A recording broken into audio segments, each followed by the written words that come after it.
Amén. Pues empezamos, ¿vale? Quiero empezar por 2 de Samuel, capítulo 12. Voy a leer bastantes versos, pero es importante para dar contexto a lo que voy, ¿vale? 2 de Samuel, capítulo 12, del 1 al 23, ¿vale? Jehová envió a Natán ante David y al llegar le dijo, había dos hombres en una ciudad, uno rico y el otro pobre. El rico tenía numerosas ovejas y vacas, pero el pobre no tenía más que una sola corderita que él había comprado y criado, y que había crecido con él y con sus hijos juntamente, comiendo de su bocado, bebiendo de su vaso y durmiendo en su seno igual que una hija. Un día llegó un viajero a visitar al hombre rico, y éste no quiso tomar de sus ovejas y de sus vacas para dar de comer al caminante que había venido a visitarlo, sino que tomó la oveja de aquel hombre pobre y la preparó para quien había llegado de visita. Se encendió el furor de David violentamente contra aquel hombre y dijo a Natán, vive Jehová, que es digno de muerte el que tal lo hizo. Debe pagar 4 veces el valor de la cordera por haber hecho semejante cosa y no mostrar misericordia. Entonces dijo Natán a David, tú eres ese hombre. Así ha dicho Jehová, Dios de Israel, yo te ungí como rey de Israel y te libré de manos de Saúl. Te entregué a la casa de tu señor y puse en tus brazos a sus mujeres. Además te di la casa de Israel y de Judá. Y como si esto fuera poco, te habría añadido mucho más. ¿Por qué pues has tenido en poca la palabra de Jehová y hecho lo malo delante de sus ojos? A Urías el Eteo lo mataste a espada y tomaste a su esposa como mujer. Sí, a él lo mataste con espada de los hijos de Amón. Por lo cual ahora no se apartará jamás de tu casa la espada, por cuanto me menospreciaste y tomaste la mujer de Urías el Eteo para que fuera tu mujer. Así ha dicho Jehová, yo haré que tu misma casa se alce el mal contra ti, tomaré a tus mujeres delante de tus ojos y las entregaré a tu prójimo, el cual se acostará con ellas a la luz del sol, porque tú lo hiciste en secreto, pero yo haré esto delante de todo Israel y a pleno sol. Entonces dijo David a Natán, pequé contra Jehová. Natán dijo a David, también Jehová ha perdonado tu pecado, no morirás. Pero por cuanto con este asunto hiciste blasfemar a los enemigos de Jehová, el hijo que te ha nacido ciertamente morirá. Y Natán se fue a su casa. Jehová hirió al niño que la mujer de Urías había dado a David y enfermó gravemente. Entonces David rogó a Dios por el niño. Ayunó David, se retiró y se pasó la noche acostado en tierra. Los ancianos de su casa fueron a rogarle que se levantara del suelo, pero él no quiso ni comió nada con ellos. Al 7º día murió el niño. Los siervos de David temían hacerle saber que el niño había muerto, comentándose entre sí, cuando el niño aún vivía, le hablábamos y no quería oír nuestra voz. Cuanto más se afligirá si le decimos que el niño ha muerto. Pero David, viendo a sus siervos hablar entre sí, comprendió que el niño había muerto. ¿Por qué lo preguntó David a sus siervos? ¿Ha muerto el niño? Ha muerto, respondieron ellos. David se levantó entonces de la tierra, se lavó, se ungió, cambió sus ropas, entró a la casa de Jehová y adoró. Después vino a su casa y pidió que le pusieran pan y comió. Sus siervos le dijeron, ¿qué es lo que haces? Con el niño aún vivía, aunabas y llorabas. Cuando murió te levantaste y comiste pan. David respondió, mientras el niño aún vivía, yo ayunaba y lloraba, diciéndome, ¿quién sabe si Dios tenga compasión de mí, viva el niño? Pero ahora que ha muerto, ¿para qué he de ayunar? ¿Podré yo hacerle volver? Yo voy hacia él, pero él no volverá a mí. Amén. Dando más contexto, ¿vale? Aquí esto pasa, Dios envía a Natán a David porque David había pecado, ¿no? Conocéis la historia, ¿no? Estaba David ahí en su casa, ¿no? Ahí perdiendo el tiempo, y miró desde una ventana y vio a Betsabé y le pareció guapa. ¿Qué hizo David? En lugar de, Señor, ten misericordia porque la mujer está casada, sino que dijo, ve, alguien a por ella. Entonces fueron a por ella y ella vino, se acostaron, se quedó embarazada, y cuando el rey supo que estaba embarazada, dijo que viniera su marido, Urías, a estar en la ciudad, como para ver, ¿no? Si así hay plática entre ellos, pues el niño será suyo. Pero Urías no se quiso ir a su casa, sino que se quedó delante de la casa del rey. Y al otro día el rey intentó otra vez hacer que se fuera a su casa, pero no fue. Se quedó otra vez ahí a la puerta. Y dijo al rey que no podía ir a su casa porque sus hermanos estaban en guerra. Entonces él no sentía como digno de hacerlo, ¿no? Y entonces lo que hizo David, en lugar de confesar que era lo que estaba pasando, pues lo envió otra vez a la guerra y dijo al jefe del ejército que pusiera a Urias delante del ejército para que él fuera primero, porque él sabía que los que iban primero pues era más fácil que murieran, ¿no? Entonces así David cargó con la vida de Urias. Y pasado esto, pues mandó llamar a la viuda, ¿no? A su casa, pues que iba a ser su mujer. Y entonces Dios, pues por la vida de Natán, dice, mira, ve darle un recado, ¿no? A David. Hermanos, a veces nosotros recibimos este recado, ¿no? De parte de Dios.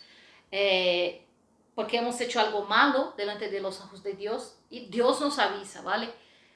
Yo creo que todos nosotros, por lo menos una vez en la vida, ya nos hemos dado con el recado duro de la parte de Dios, ¿no? Porque muchas veces Dios nos habla y Él nos hace promesas, ¿no? Él nos da promesas de bendición, Él nos anima, Él nos da aliento para seguir adelante. Pero en este caso, estoy hablando de las veces que Dios nos habla porque nosotros hemos cometido algún pecado, nos hemos alejado, nos hemos apartado, ¿vale?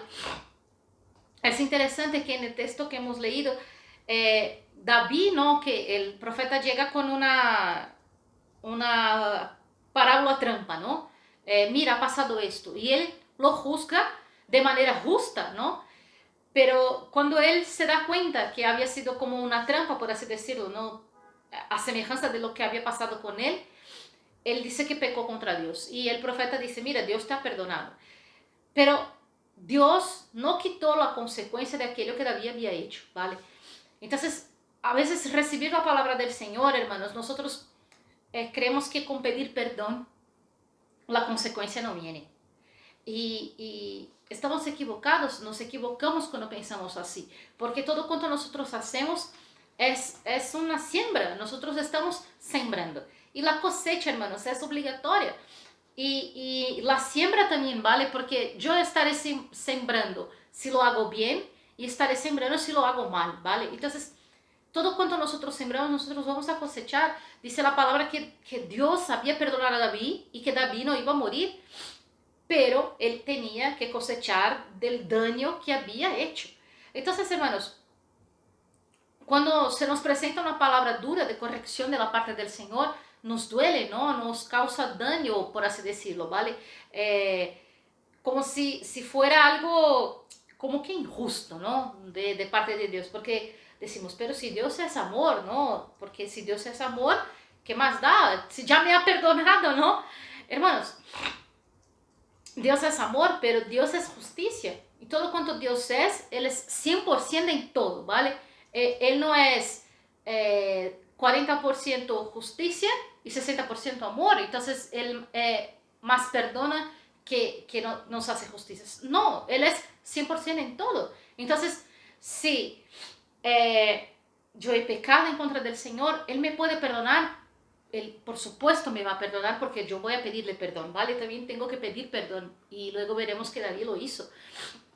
Pero tendremos que cargar con la consecuencia, ¿vale? Lo más bonito, bueno, ¿no? Lo más bueno, por así decirlo, que nosotros tenemos, hermanos, es que la consecuencia más gorda, por así decirlo, ¿no? Es la muerte espiritual, la muerte eterna. Cristo cargó en la cruz. Entonces, Él cargó con esta paga de nuestro pecado, ¿vale? Pero nosotros, para no llegar a esta paga, tenemos que pedir perdón, nos tenemos que arrepentir, pedir perdón y cambiar el rumbo de nuestras vidas, ¿vale? Lo que pasa es muchas veces que nosotros, cuando viene la corrección de parte de Dios, nosotros sentimos remordimiento, ¿vale? No es arrepentimiento, porque el que se arrepiente, hermanos, él cambia de camino. El que se arrepiente no hace lo mismo otra vez, porque él sabe que trae consecuencias malas, que trae consecuencias que son duras de sobrellevar, ¿vale? Entonces, nosotros no podemos llorar, nosotros no podemos sufrir y al cabo de 2, 3 días, hermanos, ya se nos olvidó, ¿vale? A veces nos portamos como niños, ¿vale? A ejemplo, ¿vale? Laura hace algo, yo le regaño, ella me pide perdón. Y yo le digo, vale, yo te perdono, hija, pero el castigo por esto que has hecho es tal cosa, ¿vale? Ella llora mucho, ¿vale? Porque Laura es llorona. Entonces ella llora y me pide que no, por favor, porque esto, porque el otro. Y yo le digo, no, porque te estoy enseñando así, para que no vuelvas a hacer. Lo que pasa muchas veces, hermanos, es que pasado, yo qué sé, 2, 3 días, muchas veces Laura vuelve a hacer aquello por lo que ya había sido castigada.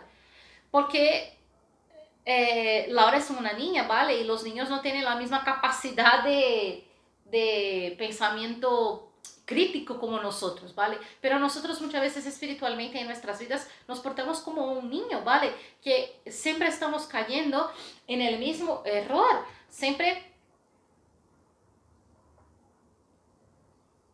nos equivocamos con las mismas cosas. Y pese a que las consecuencias sean graves, pese a que las consecuencias sean duras, ¿vale? Nosotros nos tenemos que arrepentir y cambiar de rumbo, ¿vale? Dice en el verso 16, dice,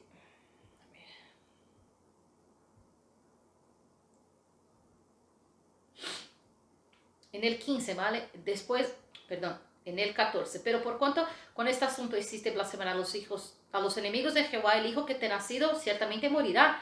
Y Natán se fue a su casa. Jehová hirió al niño que la mujer de Urías había dado a David y enfermó gravemente. Entonces David rogó a Dios por el niño. Ayunó David, se retiró y se pasó la noche acostado en tierra. Es interesante, ¿no? Dios da una sentencia firme, ¿vale? La sentencia de Dios siempre es firme a la primera, ¿vale? Aquí en España, en los juicios, ¿no? Hay la sentencia, ¿vale? Dan la sentencia, pero la sentencia no es firme. Tiene que pasar por otro proceso para que la sentencia sea firme.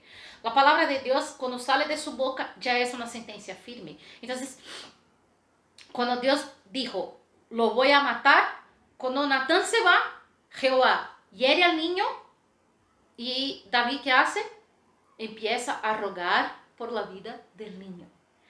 A veces nosotros, hermanos, pecamos en contra de Jehová, sabemos que está mal, sabemos cuál es la consecuencia de esto que hemos hecho mal y queremos negociar con Dios, ¿no? Pues yo he conocido a gente que ha orado para que Dios permitiera que él siguiera en su camino de pecado. He conocido a gente que oraba para que el Señor no tuviera en cuenta un comportamiento suyo que lo alejaba de su presencia. Intentemos negociar con Dios porque tenemos a comportamientos, tenemos a cosas que nos alejan de Dios como por precio muy estimado, cuando en realidad lo que más tiene que ser importante para nosotros es lo que Dios tiene para nosotros, es lo que Dios espera de nosotros. Y hermanos, no solo hirió Dios al niño, ¿vale? Y el niño muere, como ya hemos leído, ¿vale? Pero lo que Dios había dicho, que la guerra no se iba a alejar de la casa de David, si seguimos leyendo la historia ahí en 2 Samuel, pues un capítulo después de esto ya empieza la guerra en su casa y su propio hijo se levanta en contra de él y hace con que David huya. A ver, David era conocido como el rey de la guerra, por así decirlo, en Israel, que tenía sus fans, por así decirlo, ¿no?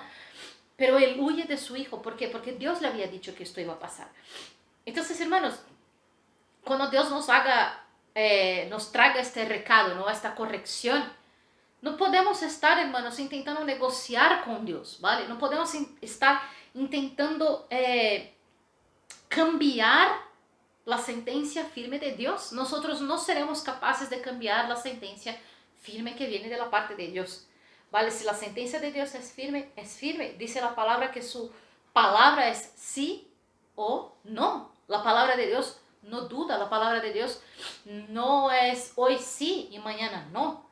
¿Vale? La palabra de Dios es una sentencia firme. Entonces nosotros no podemos esperar que Dios cambie a causa de algo que nosotros estamos haciendo, ¿vale? A causa de que porque yo estoy pidiendo al Señor. A veces nosotros hacemos esto sin darnos cuenta, ¿vale? Yo quiero algo que yo sé que no es lo que Dios quiere para mi vida. Entonces nosotros intentamos jugar, ¿no? Es que si voy por la calle y me cruzo con una persona de blanco, es porque Dios quiere que yo haga como he planeado. Si hasta tal día no pasa esto, entonces es porque Dios quiere que yo haga así. No, la palabra de Dios es clara, la sentencia de Dios es firme. Entonces tenemos que parar de intentar negociar con Dios, hacer trueques con Dios para que Él acepte algo que nosotros queremos, ¿vale? El niño era hijo de David y David estaba pidiendo por su niño, ¿vale? David estaba pidiendo para que Dios tuviera misericordia, como hemos leído en el verso 23, dice que David, 23, pero ahora que ha muerto, ¿para qué he de ayunar? ¿Poder yo hacerle volver? Yo hacia él voy, pero él no volverá a mí. Entonces, cuando por fin el niño muere, nosotros vemos un cambio de actitud en David, ¿vale? Porque él ya, ¿vale? La sentencia de Dios es firme y se cumple. Entonces, yo sé que no puedo negociar. Entonces, David reconoce que él no tiene poder para luchar en contra de la voluntad de Dios. Nosotros a veces intentamos luchar en contra de la voluntad de Dios, porque en nuestra ignorancia nosotros creemos que lo que nosotros queremos es mejor de lo que Dios tiene para nosotros. Nosotros creemos que lo que hemos planeado es mejor que el plan de Dios para nosotros. Y a veces, hermanos, por los caminos naturales de la vida, nosotros vamos a estar en situaciones que naturalmente las cosas pasan, ¿vale? Hay una persona que por rebelión a Dios, no se fue de la iglesia. Y cuando se fue de la iglesia, no hizo nada de lo que Dios había mandado, no hizo nada de lo que Dios había dicho, se rebeló, se fue de la iglesia porque dijo que quería otras oportunidades, porque quería crecer y tal, y la persona se fue. Y al principio, hermanos, todo genial, mira, la vida iba a tope, hermanos, la vida iba. Incluso decía, no, mira, es porque me he alejado de esta iglesia, es porque me he alejado de estas personas, entonces la vida va bien. Y al cabo de unos meses, hermanos, pues la vida está peor que antes. Porque la vida pasa, hermanos, si las cosas son naturales, ¿vale? Es como siempre dice el pastor Junior, dice la palabra que no cae una hoja sin el permiso de Dios. No se trata, hermanos, de que Dios esté ahí con todos los árboles del mundo diciendo, mira, tengo, perdón, no se trata de que Dios esté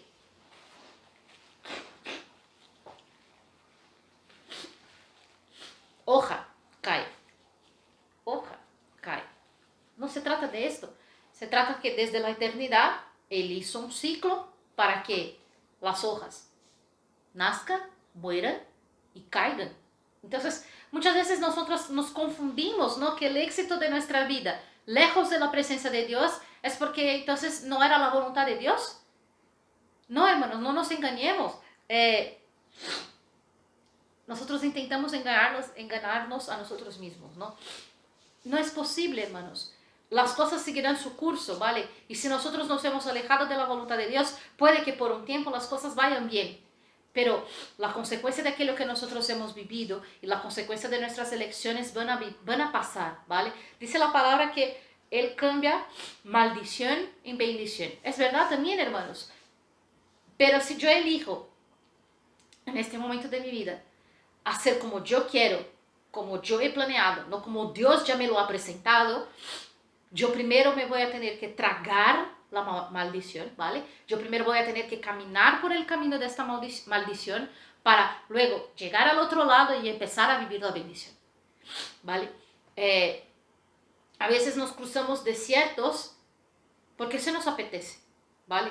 Porque somos engañados por un oasis que está allí. Hermanos, y en los desiertos hay muchas ilusiones, ¿vale? Porque el desierto nos burla, el desierto nos confunde. Entonces, a veces iludidos por este oasis que estamos ahí viendo en algún momento, queremos seguir por este camino y a veces puede que haya un oasis, ¿vale? Pero Dios no quiere darnos un oasis en medio del desierto, Él nos quiere dar una bendición completa, Él nos quiere dar verdaderamente aguas que no se acaban, Él nos quiere dar una condición de vida que aunque pasemos por tribulaciones, Él nos va a dar la victoria. Entonces, cuando muere el niño, que él se da cuenta, ¿no? Porque dice la palabra que en 7 días el niño muere.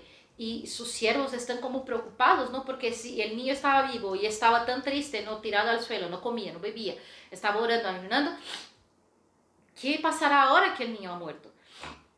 ¿Qué fue esto, hermanos? Él se dio cuenta que la sentencia de Dios era firme y que él tenía que cambiar su pensamiento, cambiar su forma de actuar para empezar a vivir según la voluntad de Dios otra vez. David, él era el rey, ¿vale? Él podía haber dicho, me gusta esta mujer, dile a Urias que ya no es suya, sino que es mía, porque yo soy el rey y yo quiero su mujer. Pero no, él hace todo mal, hermanos. Desde el principio él hace mal. Desde el principio él planea y ejecuta las cosas mal. Y a veces nosotros estamos así, planeamos, ejecutamos las cosas mal y queremos que al fin Dios venga con una sentencia firme a nuestro favor. No, la sentencia firme de Dios será siempre de acuerdo a su voluntad. Será siempre acorde con lo que Él tiene planeado para nuestras vidas. Entonces, hermanos, tenemos que dejar de intentar replantear las cosas de la parte de Dios. Y a ver, hermanos, hay momentos en que ya nos hemos alejado tanto del plan original, ¿vale? Nos vamos alejando poquito a poco, ¿vale? Como predicó una vez el pastor Jordan, vamos vendiendo porciones de nuestra bendición, de nuestro propósito. Entonces, hay tiempo para las cosas, naturalmente hablando, ¿vale? Naturalmente hablando, por ejemplo, las mujeres tienen un límite biológico para ser madres, ¿vale? Y yo qué sé, hermano, si Dios me hace una promesa, te voy a ser madre, y yo voy poquito a poco, ¿vale? Este año no, porque yo quiero esto. El otro año no, porque yo quiero primero esto, porque yo quiero primero aquel otro. Yo no puedo llegar a los 50 años y decir al Señor, Señor, ahora creo que ha llegado la hora de que sea madre. Porque biológicamente hablando ya no es posible. Y como hemos dicho, Dios hizo el ciclo para que las hojas nazcan, crezcan, mueran y se caigan. Entonces ya llegó el fin de este ciclo, ¿vale? Estoy diciendo que Dios no puede hacer una mujer de 50 años ser madre, por supuesto, porque Él hizo a Sara madre, ¿vale? Pero las cosas tienen un ciclo natural, ¿vale? De la vida. Si Dios me dijo, te voy a hacer juez, ¿vale?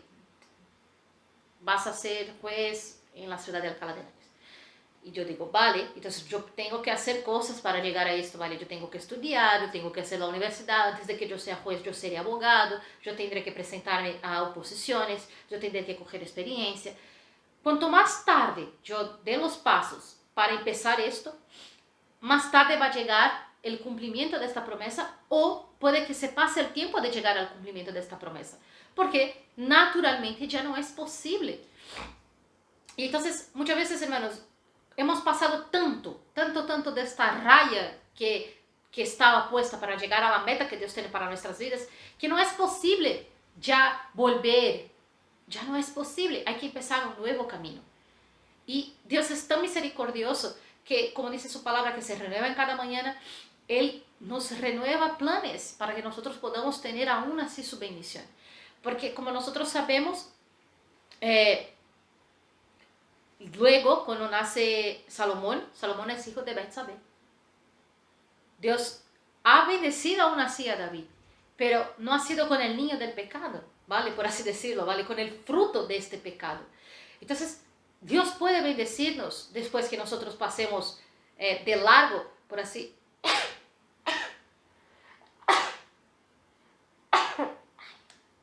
Perdón, hermanos.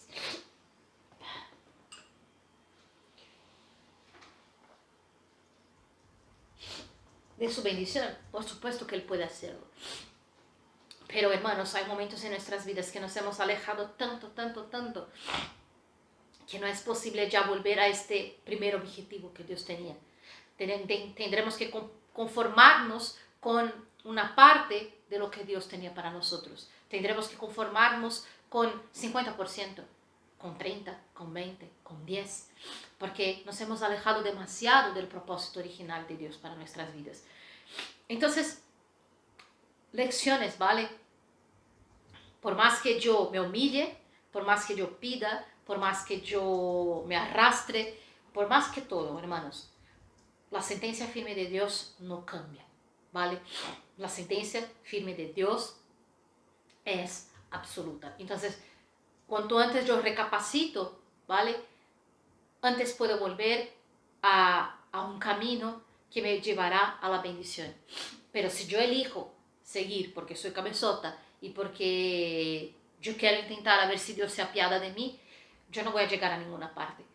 David llegó a alguna parte ayunando y orando y echado en tierra. Él pudo impedir que la sentencia se cumpliera. No. Él pudo impedir que luego la guerra empezara dentro de su casa. No, porque era la sentencia firme de Dios. Y Dios lo amó y lo perdonó, ¿vale? Que quede claro, aún así Dios lo amó y lo perdonó. Pero nosotros tenemos que tener claro en nuestras mentes, cuando nosotros pecamos en contra del Señor, vamos a cosechar el daño que hemos sembrado. Él nos va a perdonar, Él nos seguirá amando, pero vamos a tener que cosechar. Y cuanto antes dejamos de llorar, ¿vale? De patear, de berrinches con Dios, ¿vale? Que es interesante porque a veces decimos, es porque Dios no quiere, pero nosotros no estamos haciendo nada para llegar al propósito de Dios para nuestras vidas. Nosotros no estamos actuando conforme a la voluntad de Dios para nuestras vidas, sino que queremos como un niño, ¿vale? Que quiere la chuche. Quiero una chuche y Dios nos quiere dar la fábrica de chuches y nosotros estamos pateando y haciendo berrinches por una chuche. Nosotros tenemos que reconocer la sentencia firme de Dios en nuestras vidas y vivir para llegar a ello, ¿vale? Porque de la misma manera que la sentencia de Dios para nuestra corrección es firme, la sentencia de bendición para nuestras vidas también lo es, pero yo tengo que portarme bien, ¿vale? Cualquier criminal, ¿vale? Aunque solo si se ha echado a la cárcel por un crimen que es de los, aquí en España se llama permanente revisable, ¿vale? Pero los crímenes comunes, ¿vale? Más ligeros, ¿vale? Están encarcelados, ¿vale? Y tienen que portarse, y la gente sale de la cárcel, ¿vale? Por buen comportamiento, porque pasan por médicos, por psicólogos, y pueden llegar a salir, ¿vale? Entonces, más o menos así, ¿vale? Tenemos que cumplir nuestra sentencia, pero si nos portamos bien y cambiamos de comportamiento, esa sentencia también acaba, ¿vale? Esa sentencia también llega a su fin. Todo lo contrario, si yo insisto en vivir en esto, primero, entonces me voy a estar alimentando de maldición, y no voy a llegar a la bendición de Dios para mi vida. Y no nos engañemos, hermanos, a veces nosotros hacemos de manera disimulada, ¿no? Es como que la gente que está a mi alrededor, yo creo que les estoy engañando, ¿vale? Porque nosotros no engañamos muchas veces ni a la gente que está a nuestro alrededor, y mucho menos a Dios, ¿vale? Entonces, yo me porto de manera a que la gente crea que yo estoy luchando por la bendición de Dios para mi vida. Pero si nosotros estamos en nuestro interior ya y sabemos que nosotros no estamos luchando para esto, nosotros no vamos a llegar, porque nosotros engañamos a nosotros mismos, creemos que estamos engañando a los demás y creemos que aún más estamos engañando a Dios, y esto es una mentira de Satanás. Nosotros no vamos a llegar a la bendición de Dios si nosotros no trabajamos para llegar a la bendición de Dios. Yo no puedo hacer un pastel, yo no puedo hacer un bizcocho de zanahoria si no pongo zanahoria, ¿vale? Yo puedo echar naranja y quedará con un color parecido, pero no sabrá a zanahoria, sino que sabrá a naranja. Lo mismo con Dios. No puedo estar intentando engañar a Dios creyendo que voy a llegar a la bendición. Esto es imposible. Cuanto antes recapacitamos y llegamos a ver esta verdad de Dios en nuestras vidas, nosotros podemos llegar a la bendición de Dios y pasaremos el mal trago que tengamos que pasar. David lo pasó mal y incluso escribió un salmo de esto, Salmo 51. Salmos 51. Dice, ten piedad de mí, Dios, conforme a tu misericordia, conforme a la multitud de tus piedades, borra mis rebeliones. Lávame más y más de mi maldad y límpiame de mi pecado, porque yo reconozco mis rebeliones y mi pecado está siempre delante de mí. Contra ti solo he pecado y he hecho lo malo delante de tus ojos para que seas reconocido justo en tu palabra y tenido por puro en tu juicio. En maldad he sido formado y en pecado me concibió mi madre. Tú amas la verdad. En lo íntimo y en lo secreto me has hecho comprender sabiduría. Purifícame con hisopo y seré limpio. Lávame y seré más blanco que la nieve. Hazme oír gozo y alegría y se recrearán los huesos que has abatido. Esconde tu rostro de mis pecados y borra mis maldades. Crea en mí, Dios, un corazón limpio y renueva un espíritu recto dentro de mí. David pide que Dios lo limpie. David reconoce que había pecado y pide que Dios lo limpie. A veces nosotros reconocemos que hemos pecado, pero creemos que aunque en pecado tenemos la razón, ¿vale? Es porque no había otra. No, nosotros tenemos que pedir que Dios nos limpie, que Dios nos sane, que Él críe en nosotros un corazón limpio, que Él renueve un espíritu recto dentro de nosotros. En el 11 dice, no me eches de delante de ti, no quites de mí tu Santo Espíritu, devuélveme el gozo de tu salvación y espíritu noble me sustente. Entonces enseñaré a los transgresores tus caminos y los pecadores se convertirán a ti. Líbrame de homicidios, oh Dios. Dios de mi salvación, cantará mi lengua tu justicia. Señor, abre mis labios y purifica mi boca tu alabanza. Porque no quieres sacrificio que yo lo daría, no quieres holocausto. Los sacrificios de Dios son el espíritu quebrantado. Al corazón contrito y humillado no despreciarás tú, oh Dios. Haz bien con tu benevolencia a Sión, edifica los muros de Jerusalén, entonces te agradarán los sacrificios de justicia, el holocausto u ofrenda de todo quemada, entonces se ofrecerán becerros sobre tu altar.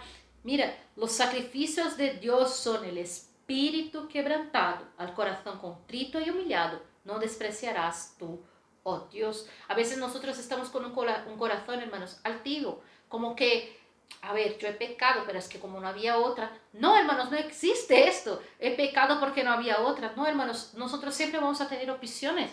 En el Edén, ellos tenían la opción del árbol, del bien y del mal, y ellos tenían el árbol de la vida. Han elegido mal.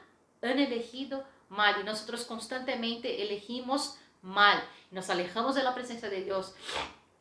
Tenemos que empezar a elegir bien. Tenemos que desear tener este corazón contrito para que seamos llenos de la presencia de Dios, para que podamos andar en su presencia. Es como el GPS, Él te dice, gira a la derecha. Tú no giras a la derecha, Él empieza a recalcular la ruta. Pero si nosotros nos seguimos alejando, Él no recalcula la ruta, Él empieza a calcular otra, porque ya no es posible volver. Aquí en España, los que conducen en carretera saben, ¿no? Si tú pierdes, tú pierdes. La salida, tengo que salir en la 18, hermanos. Si no salgo, a veces tengo que ir muchísimos kilómetros para volver. Y muchas veces no es posible volver por este mismo camino, tengo que empezar otro.